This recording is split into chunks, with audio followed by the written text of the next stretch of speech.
Radio Claret América presenta Sediento de ti, la palabra, fuente de vida, con el sacerdote misionero claretiano Tony Díaz. Reflexiones diarias del Evangelio. Aquí iniciamos. Bienvenidos, hermanos, a nuestras reflexiones bíblicas de las lecturas del día. Hoy es lunes de la sexta semana del tiempo ordinario, lunes de la sexta semana del tiempo ordinario. Ya esta semana, este miércoles que entra, pues será miércoles de ceniza y el comienzo de la temporada de Cuaresma. Este año, pues la Cuaresma ha venido bastante temprano en el año. Apenas acabamos de cerrar la temporada navideña hace pues unas 5 semanas y ya está encima de nosotros la temporada cuaresmal con este miércoles próximo. Muy bien, la primera lectura de hoy viene del libro de Génesis, capítulo 4, versículos 1 al 15 y 25. En aquel tiempo, Adán se unió con Eva, su mujer. Ella concibió y dio a luz a Caín, pues decía: con el favor de Dios he engendrado un hijo. Después de algún tiempo dio a luz al hermano de Caín, Abel. Abel fue pastor de ovejas y Caín labrador. Sucedió en una ocasión que Caín presentó como ofrenda al Señor los productos de la tierra. También Abel le hizo una ofrenda, sacrificó las primeras crías de sus ovejas y quemó su grasa. Al Señor le agradaron las ofrendas de Abel, pero no le agradaron las de Caín, por lo cual Caín se enfureció y andaba resentido. El Señor le dijo entonces a Caín: ¿por qué te enfureces tanto y andas resentido? Si hicieras el bien, te sentirías feliz. Pero si haces el mal, el pecado estará a tu puerta, acechándote como fiera. Pero tú debes dominarlo. Un día Caín le dijo a su hermano Abel: vamos al campo. Y cuando estaban en el campo, Caín se lanzó contra su hermano y lo mató. Entonces el Señor le preguntó a Caín: ¿dónde está Abel tu hermano? Caín le respondió: no lo sé. ¿Acaso soy el guardián de mi hermano? El Señor le dijo: ¿qué es lo que has hecho? ¿No oyes cómo la sangre de tu hermano está clamando a mí desde la tierra? Por eso serás maldito y tendrás que vivir lejos de la tierra que recibió de ti la sangre de tu hermano. Y aunque cultives la tierra, ella no volverá a darte frutos abundantes. Tú andarás por el mundo errante y fugitivo. Caín le contestó al Señor: mi castigo es demasiado grande para soportarlo, puesto que tú me arrojas de esta tierra fértil. Tendré que ocultarme de ti y andar errante y fugitivo por el mundo, y cualquiera que me encuentre me matará. El Señor le dijo: de ninguna manera. El que te mate a ti será castigado 7 veces. Y el Señor le puso una señal a Caín para que, si alguien lo encontraba, no lo matara. Adán se unió otra vez a su mujer y ella dio a luz un hijo, a quien llamó Set, pues decía: el Señor me ha dado otro hijo en lugar de Abel, asesinado por Caín. Palabra del Señor. El salmo responsorial es el Salmo 49 y el responsorio es: te ofreceremos, Señor, sacrificios de alabanza. Te ofreceremos, Señor, sacrificios de alabanza. Habla el Dios de los dioses, el Señor, y convoca a cuantos viven en la tierra, del oriente al poniente. No voy a reclamarte sacrificios, pues siempre están ante mí tus holocaustos. ¿Por qué citas mis preceptos y hablas a toda hora de mi pacto? Tú que detestas la obediencia y echas en saco roto mis mandatos. Te pones a insultar a tu hermano y deshonras al hijo de tu madre. ¿Tú haces esto y yo tengo que callarme? ¿Crees acaso que yo soy como tú? No, yo te reprenderé y te echaré en cara tus pecados. Te ofreceré, Señor, sacrificios de alabanza. El Evangelio de hoy viene de Marcos, capítulo 8, versículos 11 al 13. En aquel tiempo se acercaron a Jesús los fariseos y se pusieron a discutir con él. Y para ponerlo a prueba, le pedían una señal del cielo. Jesús suspiró profundamente y dijo: ¿Por qué esta gente busca una señal? Les aseguro que a esta gente no se le dará ninguna señal. Entonces los dejó, se embarcó de nuevo y se fue a la otra orilla. Palabra del Señor. Muy bien, demos comienzo a nuestra reflexión de las lecturas de hoy. Continuamos leyendo del libro de Génesis y ahora se nos introduce el primer homicidio. Caín mata a su hermano Abel. Hemos de recordar que estas narraciones no son puramente históricas, sino que buscan dar respuesta a ciertas preguntas del ser humano. Por ejemplo, el por qué el sufrimiento, el por qué el crimen, el por qué la división entre familia, el por qué los pleitos, ya sea familiares o dentro del clan o dentro de la misma sociedad a la cual uno pertenece, ¿no?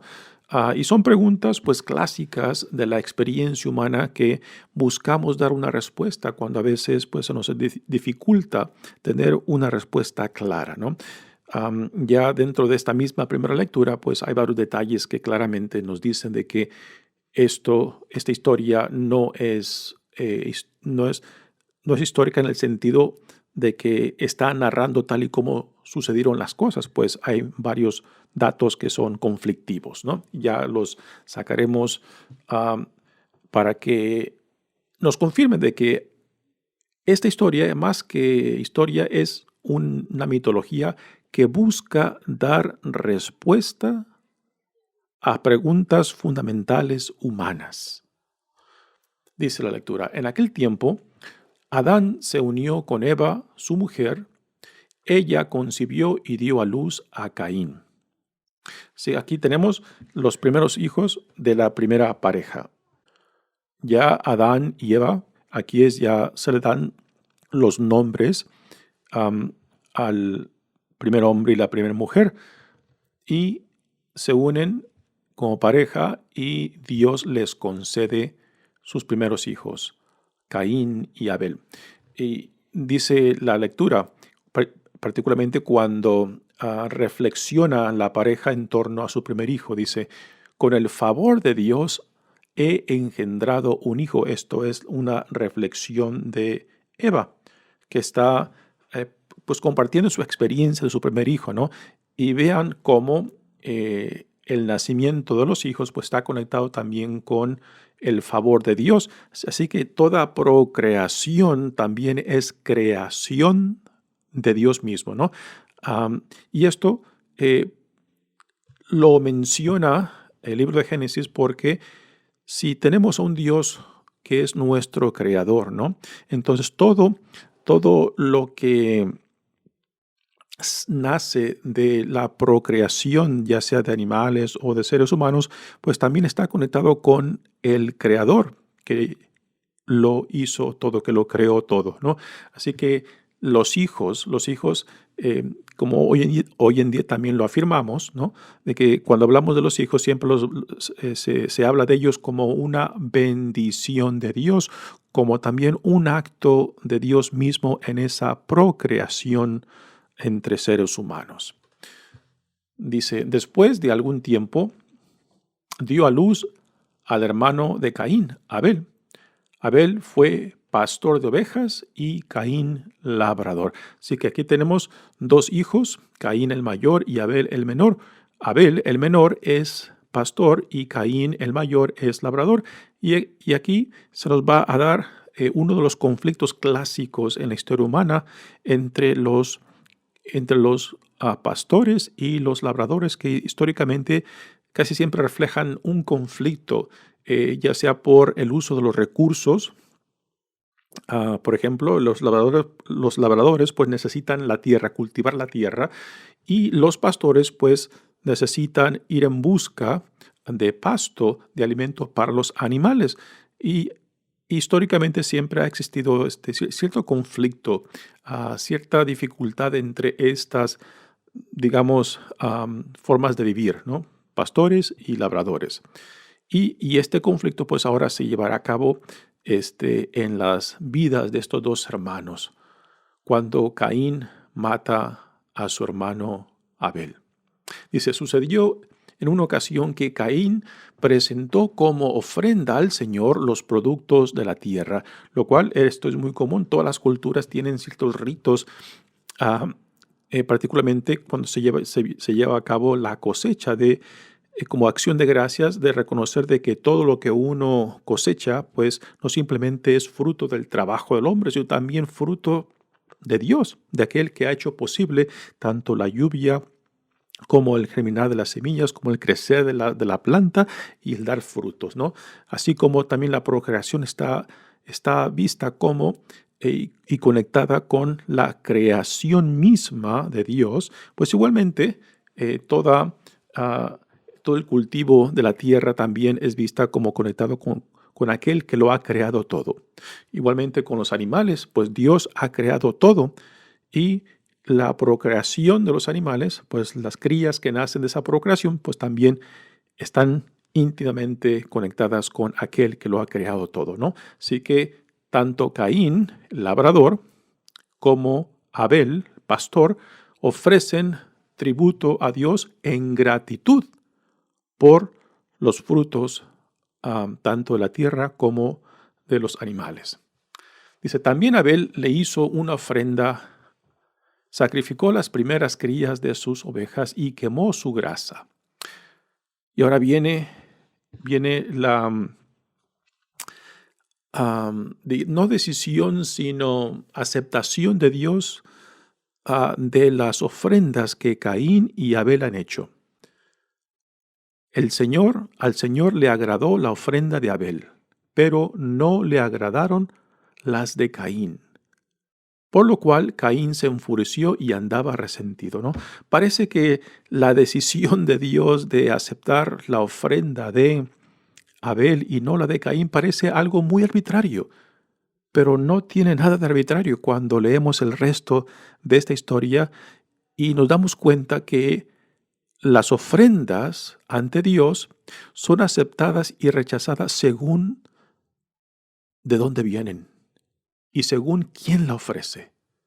Si aquellos que la ofrecen en su ofrenda manifiestan también el tipo de vida que viven, el tipo de persona que son. Y en este caso, pues Caín, su ofrenda es rechazada porque viene de una persona, de un hombre, pues que su ofrenda no coincide con el tipo de persona que es. Caín parece ser una persona que se enciende rápidamente, que se enfurece y que alimenta rencor. De Abel no se nos dice nada, pero asumimos que Abel, porque Dios acepta su ofrenda, de que es un hombre más justo, de que es un hombre sincero. Y en esto se encierra el por qué Dios acepta la ofrenda de Abel y no la de Caín. Y el resto de la historia no las confirma. Dice el Señor.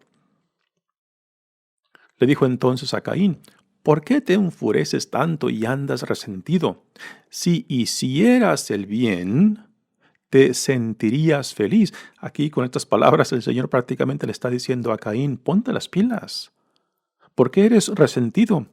¿Por qué eres de mal humor? ¿Por qué eres como que te enciendes tan rápido, no?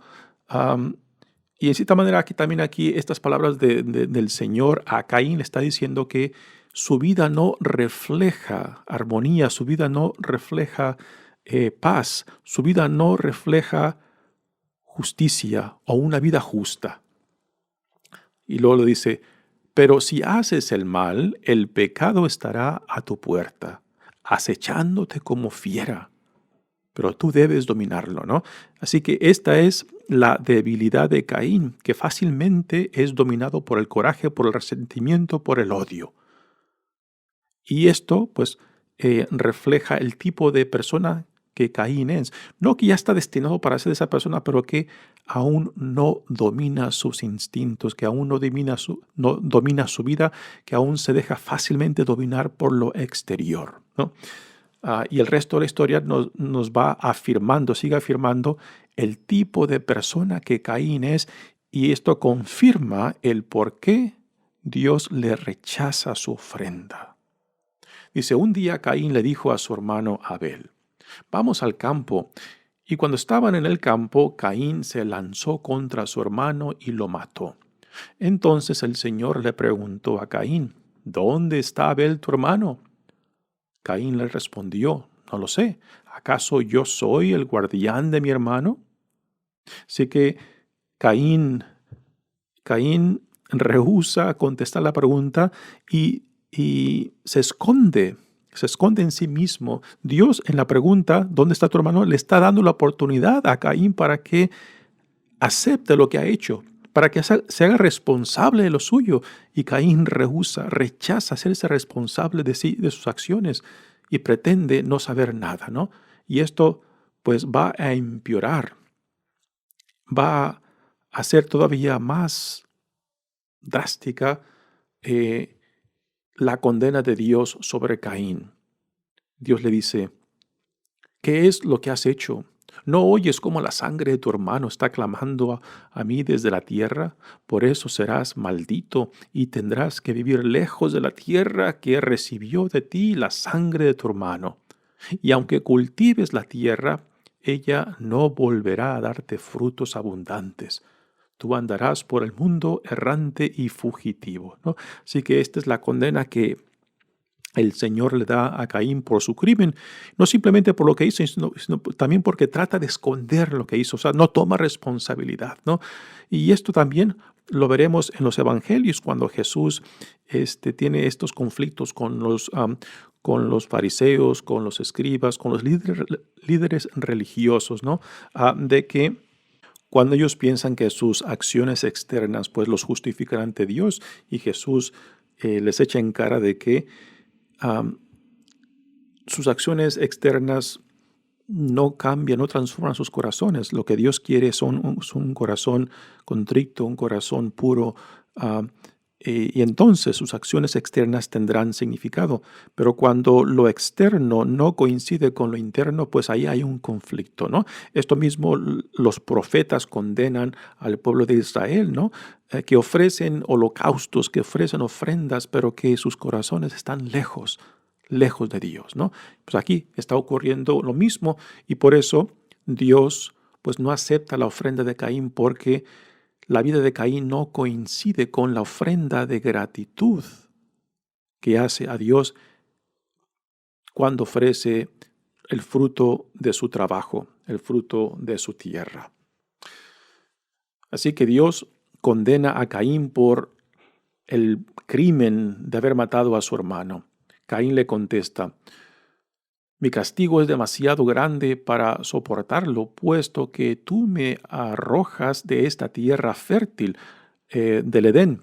Tendré que ocultarme de ti y andar errante fugitivo en el mundo, y cualquiera que me encuentre me matará. Aquí es donde entra uno de los datos pues conflictivos, ¿no? Si Adán y Eva son los primeros seres humanos y Caín y Abel los primeros hijos, pues ¿quién más lo podrá matar si no hay nadie más? O sea, aquí entra uno de los conflictos. Si tomamos esta historia literalmente, pues nos metemos en rollos porque Adán y Eva son los primeros seres humanos y Caín y Abel son los primeros hijos de estos seres humanos. Entonces no hay ninguna otra población, pero la lectura tal y como la tenemos asume que ya hay una civilización y que hay otros grupos, otros pueblos, ¿no?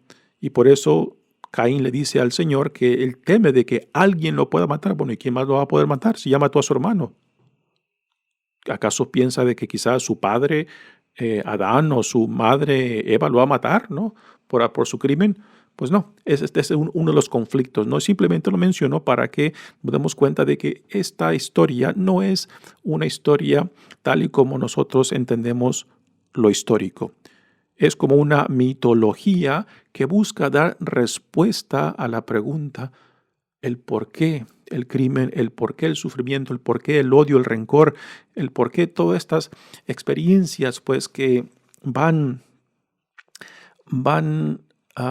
cuestionando nuestras experiencias humanas, a las cuales a veces no tenemos respuestas.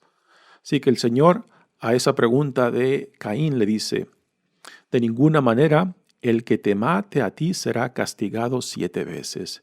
Y el Señor le puso una señal a Caín para que si alguien lo encontraba, no lo matara, ¿no? Y según los biblistas nos dicen de que esto era muy común entre muchas tribus, el uso de tatús o señales corporales que identificaran a X persona según quién era, de dónde venía, o si tenía alguna protección que lo identificara de que nadie se metiera con X persona, ¿no? Después, el último verso de esta lectura dice, Adán se unió otra vez a su mujer y ella dio a luz a un hijo, a quien llamó Set. Así que este es el tercer hijo. ¿Y por qué introducir un tercer hijo? Bueno, porque Caín, el hijo mayor, pues ha sido expulsado por su crimen. Abel, el segundo, ha sido muerto por Caín. Y entonces ahí para la descendencia. Entonces hay la necesidad de que se introduzca a un tercer hijo, particularmente hijo, por la cuestión de la descendencia para que continúe hacia el futuro. Aquí no entra todavía la idea de la resurrección que se extienda hacia la eternidad y solamente se entendía la procreación, particularmente de hijos, para que la generación se extendiera hacia el futuro, digamos, hacia la eternidad por medio de la procreación. Acerca de Set no se nos dice mucho en el Antiguo Testamento, solo se nos dice que vivió una larga vida y que su descendencia creció en abundancia. Bueno, muy bien, pasemos ahora al Evangelio de hoy, que es un Evangelio muy corto, son escasamente son tres versículos.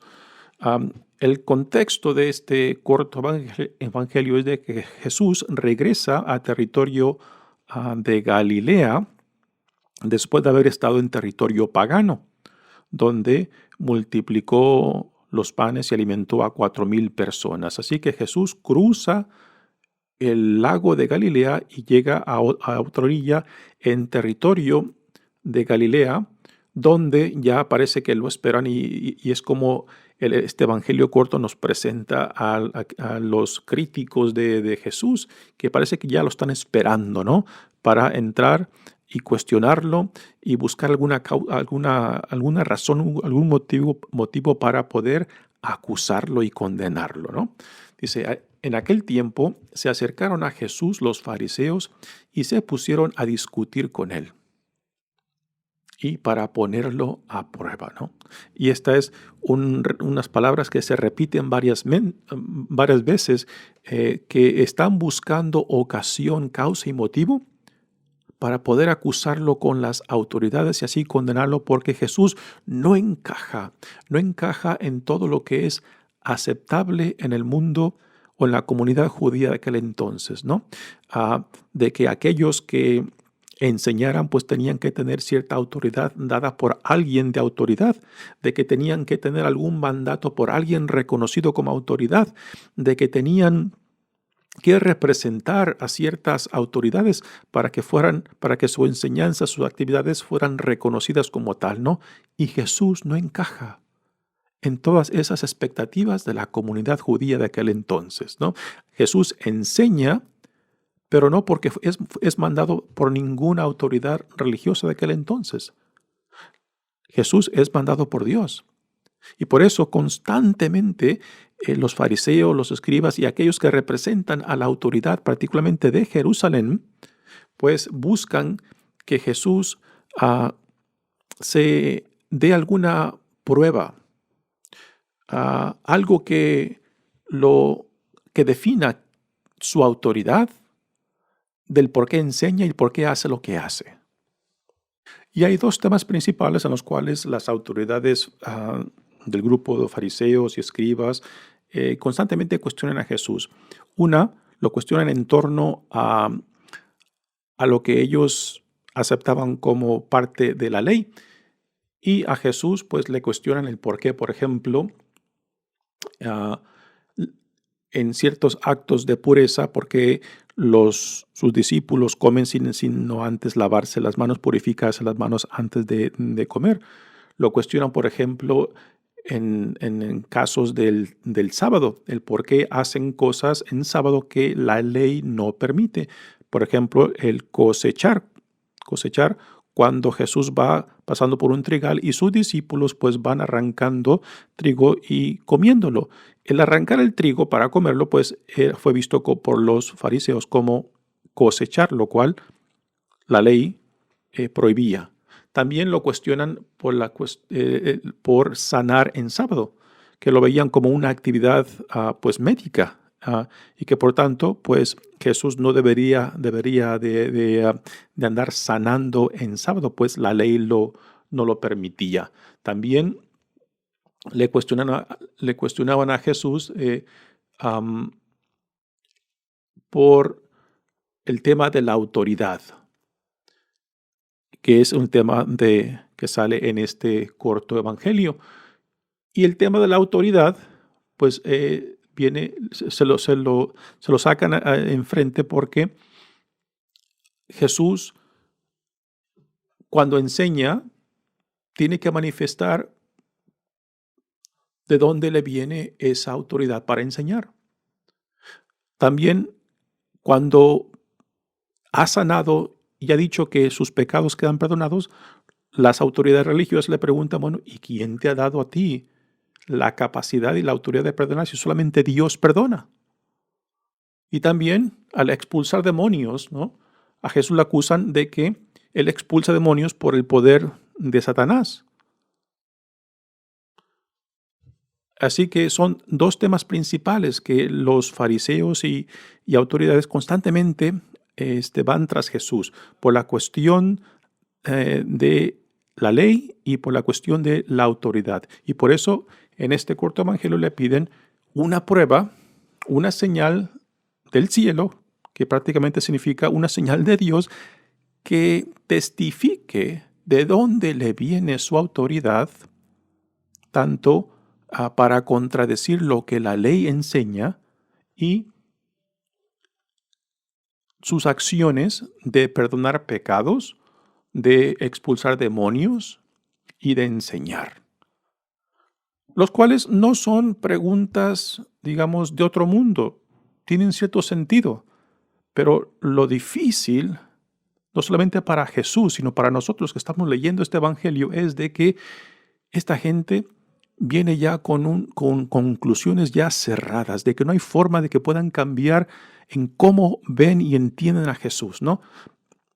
En este corto evangelio dice que discuten con él y le hacen preguntas y exigen respuestas para ponerlo a prueba. Así que ya esto nos da una idea de que por más que Jesús les quiera comprobar o por más que Jesús les quiera enseñar alguna señal, pues simplemente no la van a aceptar.